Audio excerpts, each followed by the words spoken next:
Hello dear student, मैं doctor Yogesh Kumar देशवा political science की क्लास में आप सबका पुनः हार्दिक स्वागत अभिनंदन करता हूं। आज का टॉपिक मैं लेके आया हूं अरस्तू का राज्यों का वर्गीकरण।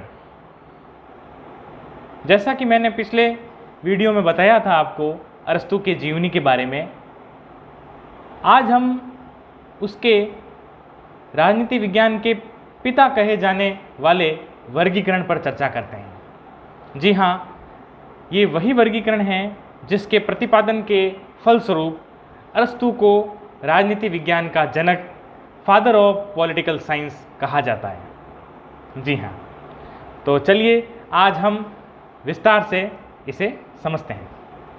देखिए, अरस्तू महान दार्शनिक थे और उन्होंने सर्वप्रथम वैज्ञानिक दृष्टिकोण से राज्यों के वर्गीकरण के बारे में सोचा। इसी कड़ी में उन्होंने 158 देशों के संविधानों का तुलनात्मक अध्ययन भी प्रस्तुत किया था।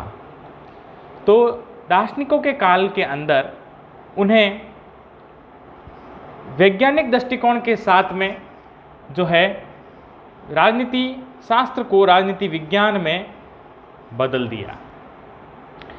प्रथम वैज्ञानिक दृष्टिकोण रखने वाले अरस्तू ही थे। आज हम जो वैज्ञानिक दृष्टिकोण जो हम समझ रहे हैं, जो पढ़ रहे हैं, वो अरस्तू की ही देन है, क्योंकि अरस्तू ने एक रास्ता खोल दिया था भविष्य के लिए कि वैज्ञानिक दृष्टिकोण से भी हम राजनीति विज्ञान को पढ़ सकते हैं। क्योंकि पहले आप लोगों को ध्यान ही है, जैसा कि मैंने आपको बताया था, कि सैद्धांतिक स्वरूप चला आ रहा है, क्योंकि अरस्तू खुद एक दार्शनिक था। लेकिन कहीं ना कहीं उनके मन में वैज्ञानिकता की तरफ झुकाव था और कहीं ना कहीं उन्होंने एक रास्ता जरूर बता दिया था भावी राजनीति वैज्ञानिकों को कि भाई आने वाले समय में आप लोग इस जो है पॉलिटिकल साइंस को एक राजनीति विज्ञान के परिवेश में आप उसे ढाल देंगे। चलिए अब बात करते हैं अरस्तू द्वारा प्रतिपादित राज्यों के वर्गीकरण पर। देखिए, कोई भी वर्गीकरण होता है वो बिना किसी आधार के हम उसकी परिकल्पना नहीं कर सकते। हमें जैसे कोई भी चीज़ हमें स्टार्ट करनी है तो हमें सबसे पहले उससे रिलेटेड हमें कुछ मटेरियल तो हमारे पास होना चाहिए ना। हम किस आधार पर अपना उस चीज़ को शुरुआत करें। तो राज्यों के वर्गीकरण के लिए भी अरस्तू ने अपने दो आधार प्रस्तुत किए। मेरे प्यारे विद्यार्थियों, ध्यान से सुने और इस बात पर गौर फरमाएं। राज्यों के वर्गीकरण का जो आधार है वो उन्होंने दो आधार लिए। वो दो आधार कौन कौन से थे? पहला है वो इस प्रकार, देखिए, पहला जो है वो है संख्या का आधार।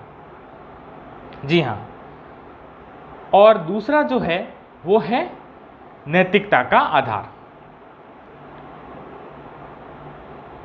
जिस प्रकार अगर हमें मकान बनाना है तो हमें सबसे पहले हमें किसकी आवश्यकता होगी? नींव की आवश्यकता होगी। उसी प्रकार जब हम किसी भी चीज़ का बंटवारा कर रहे हैं तो हमारे पास में ठोस आधार होना चाहिए कि भाई इस आधार के तहत हमने ये वर्गीकरण प्रस्तुत किया। तो महान दार्शनिक अरस्तू ने जो है दो आधार हमें बताए हैं, जिसमें पहला है संख्या का आधार। अब संख्या का आधार से क्या तात्पर्य है? देखिए, संख्या के आधार से तात्पर्य है कि कितने लोग शासन करेंगे, यानी कि प्रभुत्व शक्ति। ध्यान से सुने मेरे विद्यार्थियों, प्रभुत्व शक्ति का उपयोग कितने लोग करेंगे। अब ये प्रभुत्व शक्ति क्या है, मैंने पिछले जो अपलोडेड वीडियो है उसमें बताया है। फिर आपको छोटा सा ब्रीफ में बता दूं कि राज्य की वह सर्वोच्च शक्ति जो शासन करने वाले व्यक्ति के हाथों में निहित होती है, जिसका प्रयोग करके वो क्या करता है? शासन करता है। तो अरस्तू ने सबसे पहले संख्या का आधार चुना कि कितने लोग इस प्रभुत्व शक्ति का प्रयोग करेंगे। एक व्यक्ति करेगा कुछ व्यक्ति करेंगे या बहुत सारे असंख्य व्यक्ति शासन करेंगे? कितने लोग शासन करेंगे उस प्रभुत्व शक्ति का? तो पहला आधार तो हो गया संख्या का, नंबर ऑफ किंग, कितने शासक होंगे, एक होगा, कुछ होंगे या ज़्यादा होंगे। अब बात करते हैं दूसरे आधार की। दूसरा आधार है नैतिकता का आधार।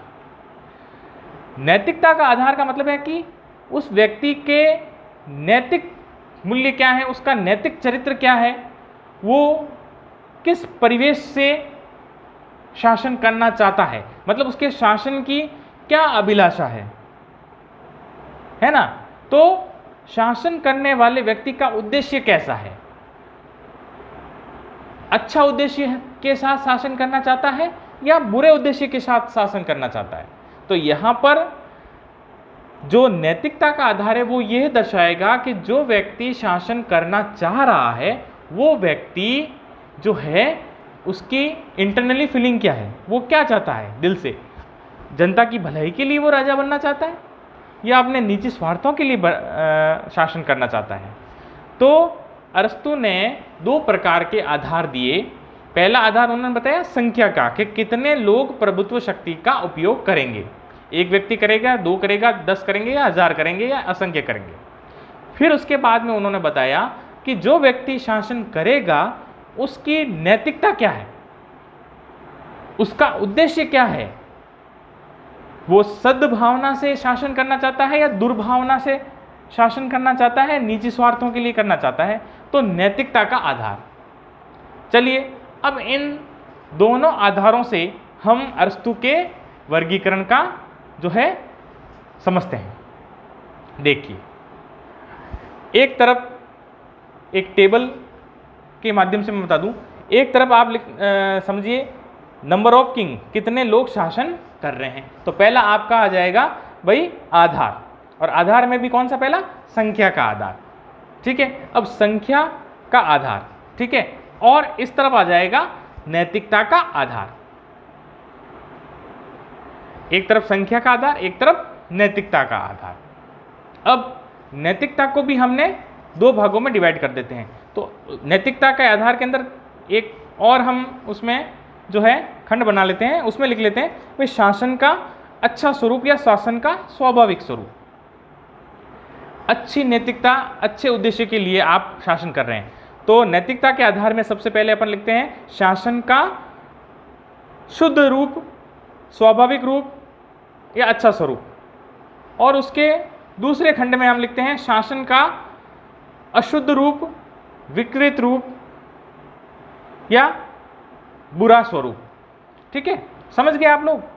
एक तरफ संख्या का आधार, एक तरफ नैतिकता का आधार, और नैतिकता को भी हमने दो भागों में बांट दिया। एक तो हम नैतिकता अच्छी उद्देश्य के लिए और दूसरा बुरे उद्देश्य के लिए। ठीक है, अब आते हैं हम वापस अपने संख्या के आधार पर। अब हम मान लीजिए कि एक व्यक्ति शासन करने वाला है, नंबर ऑफ किंग 1। एक व्यक्ति शासन कर रहा है, तो हम लिख देते हैं शासन नंबर ऑफ किंग 1, यानी एक व्यक्ति शासन कर रहा है। अब हम बात करते हैं उस एक व्यक्ति के नैतिकता का आधार क्या है शासन का। तो अगर अच्छा उसका आधार है तो हम उस एक व्यक्ति के सामने हम लिख लेते हैं एक तंत्र या राजतंत्र। और इसी के दूसरे खंड में यानी अशुद्ध रूप या विकृत रूप के अंदर हम क्या लिखेंगे, आत्यायी तंत्र। समझिए, शासन करने वाला व्यक्ति कितने, एक। अब उस एक व्यक्ति के मन में क्या उद्देश्य है, अच्छा उद्देश्य है, वो अच्छे उद्देश्य के लिए शासक बना है। तो शासन का स्वरूप हमें कौन सा देखने को मिलेगा, राजतंत्र, या उसे हम एक तंत्र भी कह सकते हैं। अब इसमें क्या होगा कि वो व्यक्ति शासक एक और अच्छी भावनाओं से अच्छे उद्देश्य के लिए शासन बन रहा है, यानी वो जनता के हित के अंदर कार्य करेगा। तब ऐसा स्वरूप क्या कहलाएगा, शासन का ऐसा स्वरूप क्या कहलाएगा, एक तंत्र या राजतंत्र कहलाएगा। अब नैतिकता के दूसरे स्वरूप यानी कि विकृत स्वरूप की बात करें, अब वहां पर भी शासन करने वाला व्यक्ति कितने, एक, लेकिन उस व्यक्ति के अंदर जो भाव हैं, जो उद्देश्य हैं, वो बुरे हैं। तो बुरे उद्देश्य के साथ में अगर वो शासन करता है तो उस शासन के स्वरूप को हम कहेंगे अत्याचारी तंत्र या आत्यायी तंत्र। व्यक्ति एक, शासन करने वाला व्यक्ति एक, अच्छी भावनाओं से अगर शासन कर रहा है तो वो राजतंत्र कहलाएगा। शासन का कौन सा स्वरूप कहलाएगा, राजतंत्र। और अगर एक व्यक्ति है शासन करने वाला और वो बुरे उद्देश्य से अपने निजी स्वार्थों के लिए और जनता के शोषण के लिए अगर वो राजा बना है तो ऐसे शासन के स्वरूप को हम कहेंगे आत्यायी तंत्र या अत्याचारी तंत्र। ठीक है विद्यार्थियों, अब बात करते हैं संख्या के आधार पर वापस। अब पहले तो हमने बात की थी एक की, अब हम बात करते हैं फ्यू, कुछ। अब कुछ में 2 भी हो सकते हैं, 4 भी हो सकते हैं। कुछ लोग जो हैं वो शासन करना चाहते हैं। अब उसके सामने नैतिकता का प्रश्न, नैतिकता का आधार। अब कौन से उद्देश्यों से वो शासन करने चाहते हैं, कुछ लोग अच्छे उद्देश्य के साथ में शासन करना चाहते हैं। अगर वो अच्छे उद्देश्य के साथ शासन करना चाहते हैं तो उस शासन के स्वरूप को हम कहेंगे कुलीन तंत्र। जी हाँ, कुछ लोग अच्छे उद्देश्य के साथ में जनहित उद्देश्य से अगर शासन करने के इच्छुक हैं या शासन करना चाहते हैं तो वो शासन का कौन सा स्वरूप कहलाएगा, कुलीन तंत्र कहलाएगा। और अगर यही कुछ लोग बुरे उद्देश्य के साथ में अपने निजी स्वार्थों के लिए, अपने वर्ग विशेष के स्वार्थों के लिए और जनता का शोषण करें, उनके साथ अत्याचार करें, जब इस तरीके की स्थिति बनेगी तो शासन का स्वरूप बनेगा वर्ग तंत्र या धनिक तंत्र। वर्ग तंत्र या धनिक तंत्र का मतलब है बुरे उद्देश्यों से कुछ लोगों द्वारा किया गया शासन। तो वो लोग क्या करेंगे, जैसे वर्ग विशेष हैं तो वो अपने वर्ग का ही हित सोचेंगे, साधारण जनता का क्यों सोचेंगे। तो वो अपने वर्ग को ऊपर उठाने की कोशिश करेंगे और जनता को क्या करते रहेंगे, पीसते रहेंगे, उन्हें दबाते रहेंगे।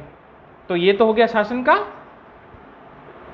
बुरा स्वरूप। अब बात कर लेते हैं असंख्य, बहुसंख्यक लोग अगर शासन करना चाहें। देखिए, पहले मैंने बताया एक संख्यक, अल्पसंख्यक और बहुसंख्यक, एक, कुछ और बहुत सारे। अब बहुत सारे लोग अगर अच्छे उद्देश्य के साथ में शासन करना चाहते हैं, जनहित, लोक कल्याण के रूप में शासन करना चाहते हैं, तो शासन का यह स्वरूप कहलाएगा लोकतंत्र। जी हाँ, डेमोक्रेसी, जिसे हम संवैधानिक तंत्र भी कह सकते हैं, प्रजातंत्र भी कहते हैं।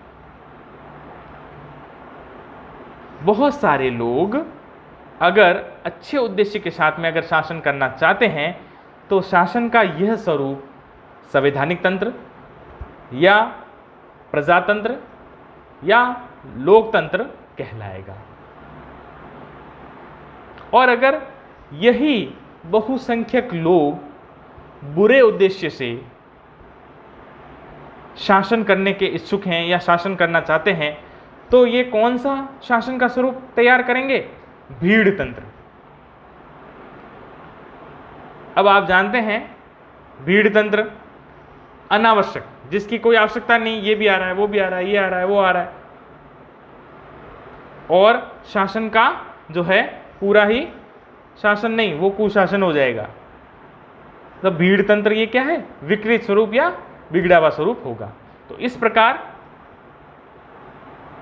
अरस्तु ने संख्या के आधार पर और नैतिकता के आधार पर दो प्रकार से, अच्छे स्वरूप के रूप में और बुरे स्वरूप के रूप में, बुरे उद्देश्यों के साथ में और अच्छे उद्देश्यों के साथ में उन्होंने शासन के दो स्वरूप बताए। और एक तरफ उन्होंने संख्या का आधार बताया कि नंबर ऑफ किंग कितने हैं, एक हैं, कुछ हैं या बहुत सारे हैं।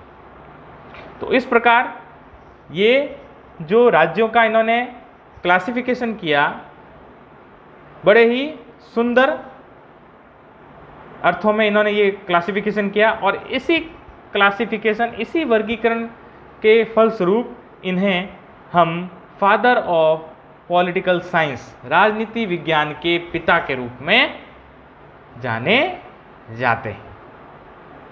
तो आज की क्लास में हमने अरस्तु के राज्यों के वर्गीकरण के बारे में विस्तार से समझा। नमस्कार।